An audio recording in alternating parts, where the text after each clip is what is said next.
Selamat datang di channel YouTube kami. Banyak cerita dongeng, cerpen, dan sejarah di sini.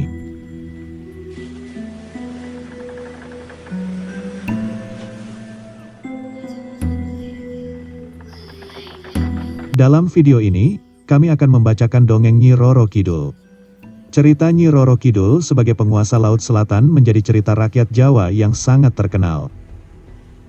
Bahkan hingga saat ini masih banyak masyarakat yang percaya dengan keberadaan Ratu Cantik penjelmaan Putri Kandita tersebut.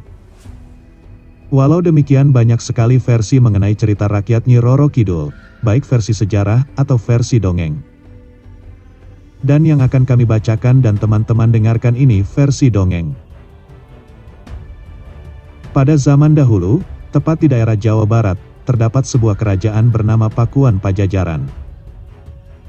Kerajaan tersebut dipimpin oleh seorang raja yang sangat bijaksana dan arif. Rakyat di bawah kekuasaannya sangat bahagia dan menghormati sang raja karena kepemimpinannya membuat hidup para rakyat sejahtera. Raja tersebut bernama Raja Prabu Siliwangi. Sang Prabu mempunyai cukup banyak anak, salah satunya bernama Putri Kandita. Ia adalah seorang gadis yang sangat cantik jelita, baik hati dan memiliki sifat yang sama seperti ayahnya. Sang Prabu Siliwangi sangat menyayangi Putri Kandita, dan seiring bertambahkan usia Putri Kandita semakin memiliki paras yang cantik dan ia merupakan calon pewaris tahta Raja Prabu Siliwangi kelak. Mendengar keinginan Prabu Siliwangi untuk menjadikan Putri Kandita sebagai penerus tahta, para selir dan anaknya tidak setuju. Mereka tidak rela jika Putri Kandita yang akan menjadi ratu kelak. Suatu hari, para selir dan anak-anaknya berkumpul untuk merencanakan siasat jahat untuk menyingkirkan Putri Kandita dan ibunya keluar dari istana. Untuk melancarkan rencananya, mereka meminta bantuan kepada seorang penyihir sakti yang tinggal di sebuah desa terpencil, yang memiliki berbagai macam ilmu hitam. Suatu hari para selir dan anaknya mendatangi penyihir tersebut dan dengan memberikan imbalan yang diminta sang penyihir. Selir dan anaknya ingin Putri Kandita serta permaisurinya diberi kutukan agar tidak menjadi pewaris tahta sang raja. Tanpa menunggu lama, sang penyihir melaksanakan tugasnya. Dengan ilmu hitam ia menyihir Putri Kandita dan ibunya agar menderita penyakit kusta. Suatu hari ketika bangun dari tidurnya, Putri Kandita dan ibunya berubah menjadi buruk rupa.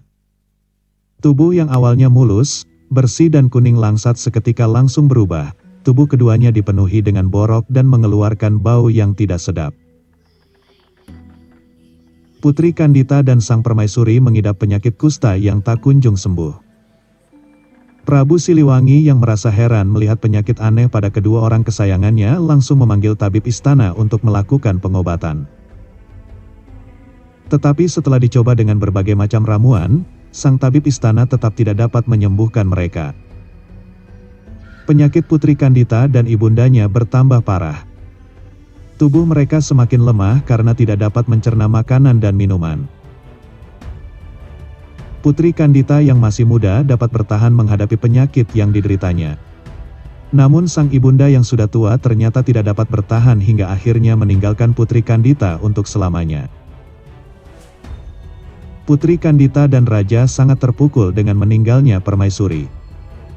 Selama berhari-hari, Raja Prabu Siliwangi termenung sendirian. Ia merasa sangat sedih karena orang yang paling dicintainya sudah meninggalkan dunia terlebih dahulu. Namun, sang Prabu pun merasa sangat terpukul melihat kondisi Putri Kandita yang tidak menunjukkan tanda-tanda kesembuhannya. Ia merasa sangat cemas sebab Putri Kandita yang akan meneruskan tahta kerajaan. Suatu hari, para selir dan anak-anaknya datang menemui raja untuk menghasut agar Putri Kandita diusir pergi dari istana. Awalnya, raja menolak. Namun, karena takut penyakitnya menular dengan terpaksa Prabu Siliwangi menyetujui usulan tersebut. Putri Kandita yang mendengar pembicaraan tersebut sangat kecewa dan ia memutuskan untuk melarikan diri dari istana. Dalam suasana hati yang sedih, bingung, dan tidak menentu, Putri Kandita berjalan keluar dari istana tanpa tujuan yang pasti. Selama berhari-hari ia berjalan tanpa arah hingga akhirnya tiba di pesisir pantai selatan Pulau Jawa yang memiliki banyak batu karang dan ombak besar. Di salah satu batu karang itu dia kemudian beristirahat hingga akhirnya tertidur karena kelelahan. Dalam tidurnya, Putri Kandita bermimpi mendengar sebuah suara gaib yang menyuruhnya menceburkan diri ke laut agar penyakitnya sembuh dan sehat seperti sedia kala. Ceburkanlah dirimu ke dalam laut. Jika kamu ingin sembuh dari penyakitmu, kulitmu akan mulus seperti sedia kala. Putri Kandita pun terbangun dari tidurnya. Ia lalu merenung meresapi kata-kata gaib tersebut karena ragu apakah suara itu merupakan sebuah wangsit atau hanya orang iseng yang membisiki saat dia tertidur. Tetapi setelah melihat sekeliling, sejauh mata memandang yang ada hanyalah hamparan pasir putih beserta ombak bergulung-gulung di sekitarnya. Oleh karena itu, yakinlah Putri Kandita bahwa suara gaib tadi merupakan sebuah wangsit yang harus dia laksanakan demi kesembuhan dirinya.